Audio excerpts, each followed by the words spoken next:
अस्सलाम वालेकुम स्टूडेंट्स, मैं हूं आपके साथ मोहम्मद उमर इकबाल और आज का जो हमारा टॉपिक है वो है how to write a chemical formula. जैसा कि हम जानते हैं कि केमिस्ट्री में हर एक एलिमेंट, हर कंपाउंड को एक सिंबल से शो किया जाता है। इसी तरह हर एक कंपाउंड के लिए एक केमिकल फार्मूला है जिससे वो क्या किया जाता है, रिप्रेजेंट किया जाता है। तो आज हमने ये पढ़ना है कि उस फार्मूले को हम ड्राइव कैसे करते हैं। उसके लिए डिफरेंट स्टेप्स होते हैं जिनसे गुजर कर एक केमिकल फार्मूला बनता है। आज उन स्टेप्स को हम डिस्कस करेंगे। तो आइए शुरू करते हैं। स्टेप नंबर 1, सबसे पहले हम एक केमिकल इक्वेशन लेते हैं।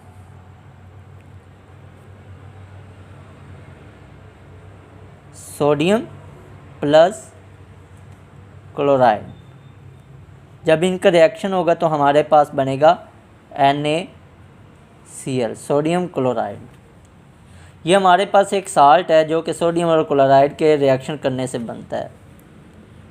अब हमने डिस्कस क्या करना है? हमने डिस्कस ये करना है कि ये ड्राइव कैसे हुआ, ये फार्मूला बना कैसे। तो सबसे जो पहला स्टेप है, स्टेप नंबर 1, हमारे पास जो सबसे पहला स्टेप ये है कि हमने जो है कॉन्स्टिट्यूएंट्स को साइड बाय साइड लिखना है। कैसे? जैसे सोडियम एक कॉन्स्टिट्यूएंट है, क्लोराइड दूसरा कॉन्स्टिट्यूएंट है। अब हमने इनको साइड बाय साइड लिखना है। इलेक्ट्रोपॉजिटिव चार्ज वाले को पहले और इलेक्ट्रोनेगेटिव चार्ज वाले को बाद में लिखना है। तो आइए लिखते हैं Na, उसके बाद क्लोराइड। ये हो गया सबसे पहला रूल, मतलब कि हमने कॉन्स्टिट्यूएंट्स को साइड बाय साइड अरेंज करना है। उसके बाद सेकंड रूल क्या है?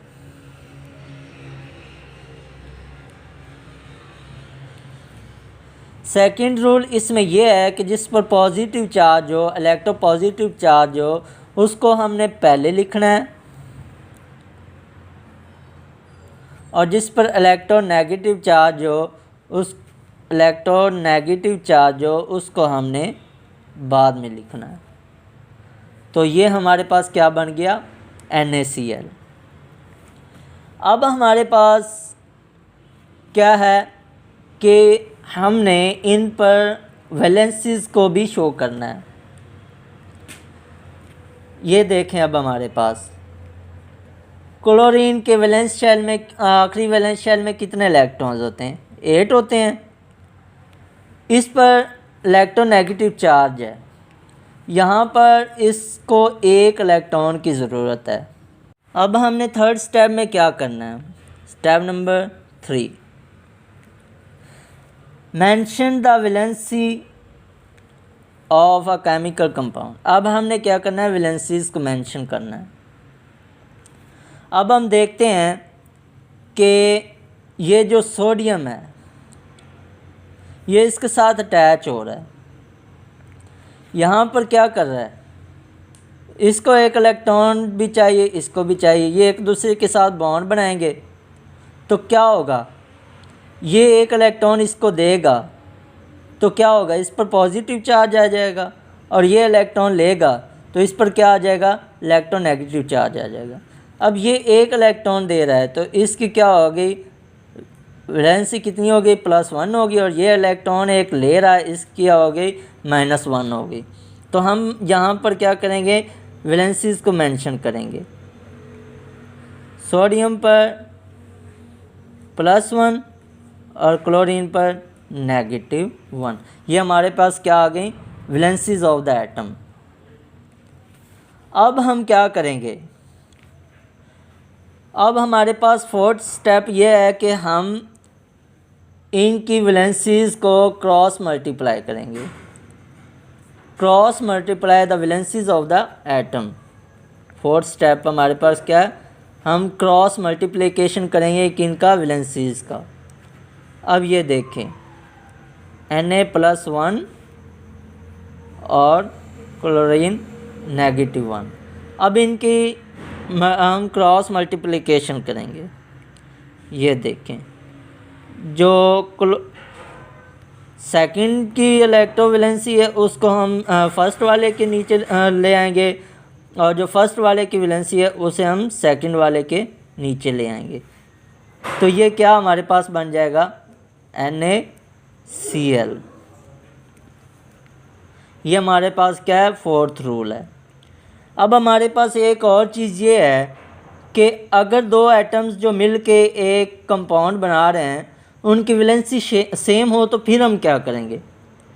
अगर दो एटम्स जो आपस में मिलकर एक कंपाउंड बना रहे हैं उनकी वैलेंसी सेम है तो हमें वैलेंसी लिखने की ज़रूरत नहीं है, वैलेंसी को मेंशन करने की ज़रूरत नहीं है। फिर हम क्या कर देंगे, सिंपल ऐसे लिख सकते हैं, न्यूट्रल कंपाउंड। ये देखें, ठीक हो गया। अब हमारे पास एक और एग्जांपल है जिसके ज़रिए हम क्या कर सकते हैं, इसको एक्सप्लेन कर सकते हैं। ये देखें, हमारे पास एक और एग्जांपल है H2+O2, ठीक है। अब ये रिएक्शन होगा, हमारे पास वाटर बन जाएगा। अब हम यहाँ देखेंगे, सबसे पहले हम इनकी वैलेंसीज़ को लिखेंगे। रूल वही है कि हम इनकी वैलेंसीज़ को लिखेंगे, फिर वही रूल अप्लाई करेंगे। सबसे पहले हम क्या करेंगे कि जो कॉन्स्टिट्यूएंट्स हैं उन्हें साइड बाय साइड लिखेंगे, उसके बाद इनके जो चार्ज हैं वो हम शो करेंगे। उसके बाद हम क्या करेंगे, एटम्स की वैलेंसीज़ को मेंशन करेंगे, उसके बाद इनकी क्रॉस मल्टीप्लिकेशन करेंगे। तो ये हमारे पास क्या बन जाएगा, एक कंपाउंड बन जाएगा। लेकिन हमारे पास कुछ ऐसे कंपाउंड्स भी होते हैं जिनमें दो से ज़्यादा एटम्स भी होते हैं, उनकी वैलेंसीज़ जो होती है वो डिफरेंट होती है। तो इस सिचुएशन में हम क्या करेंगे, फॉर एग्ज़ाम्पल हमारे पास एक एटम है, आयोकाइन है,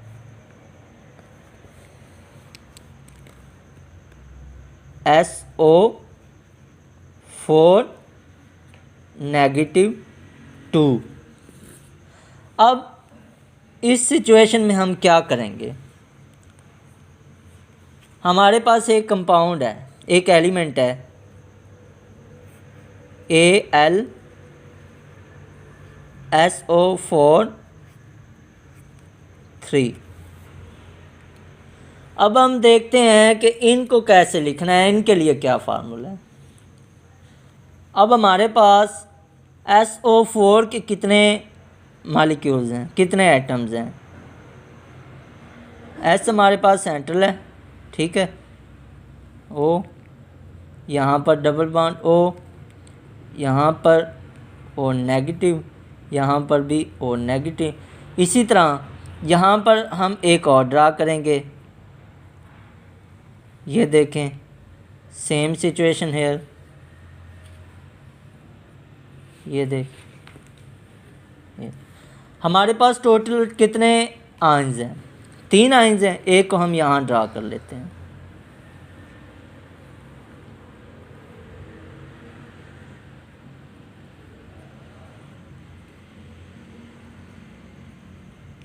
सही हो गया।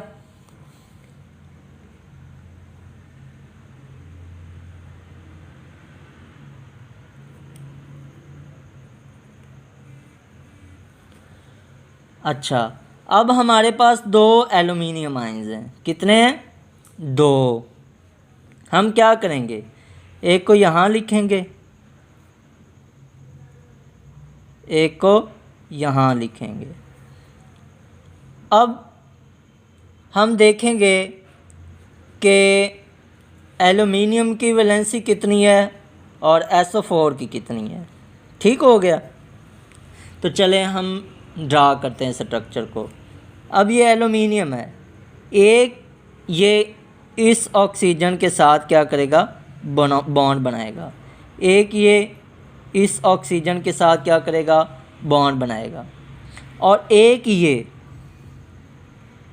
इस ऑक्सीजन के साथ क्या करेगा, बॉन्ड बनाएगा। अब हम इसको देखते हैं, एक ये इस ऑक्सीजन के साथ बॉन्ड बनाएगा, एक ये इस ऑक्सीजन के साथ बॉन्ड बनाएगा, एक ये इस ऑक्सीजन के साथ बॉन्ड बनाएगा। तो हमारे पास जो रिजल्टेंट कंपाउंड है वो क्या बनेगा, AlSO4 3। अब हम यहाँ देखते हैं कि एल्युमिनियम की वैलेंसी कितनी है। अब ये देखें ये कितने एटम्स के साथ जो है वो बॉन्ड बना रहा है, ये 1, ये 2 और ये 3। तो हमारे पास एल्युमिनियम की ऑक्सीडेशन स्टार्ट क्या हो गई, +3 हो गई। सही है। अब हम सल्फ़र की देखते हैं। सल्फ़र की क्या है, हमारे पास गिवन है -2, ठीक है। और ये आयंस हमारे पास कितने 3 हैं, तो हमारे पास ये देखें क्या हो गई, 3 हो गई। अब हम यहाँ पर क्रॉस मल्टीप्लिकेशन अप्लाई करते हैं। जब हम यहाँ पर क्रॉस मल्टीप्लिकेशन अप्लाई करेंगे तो ये जो इसका वैलेंसी है ये एल्युमिनियम के नीचे चली गई और इसकी जो वैलेंसी है ये SO4 के नीचे चली गई। तो हमारे पास क्या बना, Al2SO4 3। तो हमारे पास रिजल्टेंट क्या बना, Al2SO4 3। ये हमारे पास क्या बना, एल्युमिनियम सल्फेट। अब हम पढ़ते हैं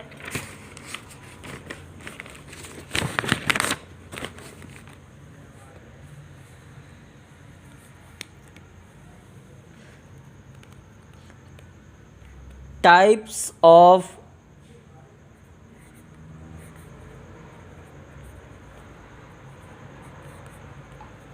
मॉलिक्यूलर फार्मूला।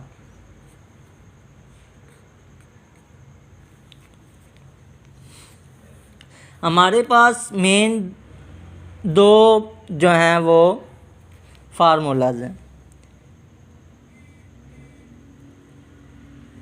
एक है मॉलिक्यूलर फार्मूला,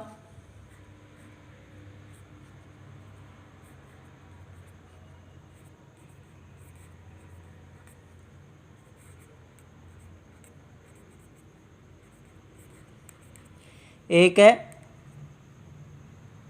एम्पिरिकल फार्मूला।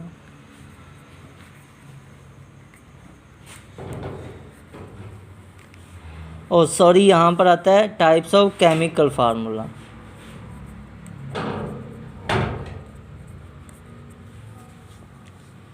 तो अब हम यहाँ देखेंगे ऐसा फार्मूला जो कंपाउंड्स की एक्चुअल स्टेट को बयान करता है, ऐसा फार्मूला जो कि कंपाउंड्स में एटम्स के एक्चुअल नंबर को शो करता है, उसे हम क्या कहते हैं, molecular formula. Show actual number of atoms, ठीक है। और ऐसा फार्मूला जो कि एटम्स की रिड्यूस्ड फॉर्म या रिड्यूस्ड रेशो को शो करता है, उसे हम क्या कहते हैं, empirical formula. Ratio of atoms. अब हमारे पास यहाँ कुछ एग्जांपल्स हैं, C4H10, C6H12O6। अब ये जो है यहाँ पर देखें एक्चुअल नंबर ऑफ एटम्स हैं, मतलब कि एक कंपाउंड में जितने कार्बन की तादाद है, जितने हाइड्रोजन की तादाद है, ये उन सब को शो कर रहा है। अब यहाँ पर आते हैं एम्पिरिकल फार्मूला। जो एम्पिरिकल फार्मूला होता है वो एटम्स की रिड्यूस्ड फॉर्म को शो करता है। अब यहाँ देखें इसको लिखने का क्या तरीका है। हमारे पास एग्जांपल है C4H10, इसका हमने जो है रिड्यूस्ड फार्मूला लिखना है, एम्पिरिकल फार्मूला लिखना है। तो इसके लिए हम क्या करेंगे, इनके कार्बन के नंबर को हम क्या करेंगे, हाइड्रोजन के नंबर से क्या करेंगे, डिवाइड करेंगे, तो क्या होगा 2 5। तो हमारे पास C2H5 आ जाएगा। ये हमारे पास क्या है, एम्पिरिकल फार्मूला है। सो गाइस, अब यहाँ पर हमारे पास एक और बात है। ये तो हो गया ना सिंपल, मतलब कि जो कंपाउंड है उनका एम्पिरिकल फार्मूला, और ये इनका मॉलिक्यूलर फार्मूला। कुछ ऐसे भी हमारे पास कंपाउंड्स होते हैं जिनका एम्पिरिकल फार्मूला और मॉलिक्यूलर फार्मूला जो होता है वो सेम होता है, तो उनको हम क्या करते हैं, फॉर एग्ज़ाम्पल हमारे पास वाटर है H2O, ये इसका एम्पिरिकल फार्मूला भी है, मॉलिक्यूलर फार्मूला भी है। कैसे? क्योंकि इनमें जो एटम्स की तादाद है उनके दरमियान हम रेशो नहीं निकाल सकते हैं। ऐसे कंपाउंड्स का क्या होता है, मॉलिक्यूलर फार्मूला भी एक होता है और एम्पिरिकल फार्मूला भी वही होता है। सही हो गया। तो ये था हमारा गाइस स्टूडेंट्स आज का लेक्चर। हम नेक्स्ट वीडियो में इंशाल्लाह डिस्कस करेंगे ब्रांचेस ऑफ केमिस्ट्री। तब तक के लिए मुझे इजाज़त दें। अल्लाह हाफिज़।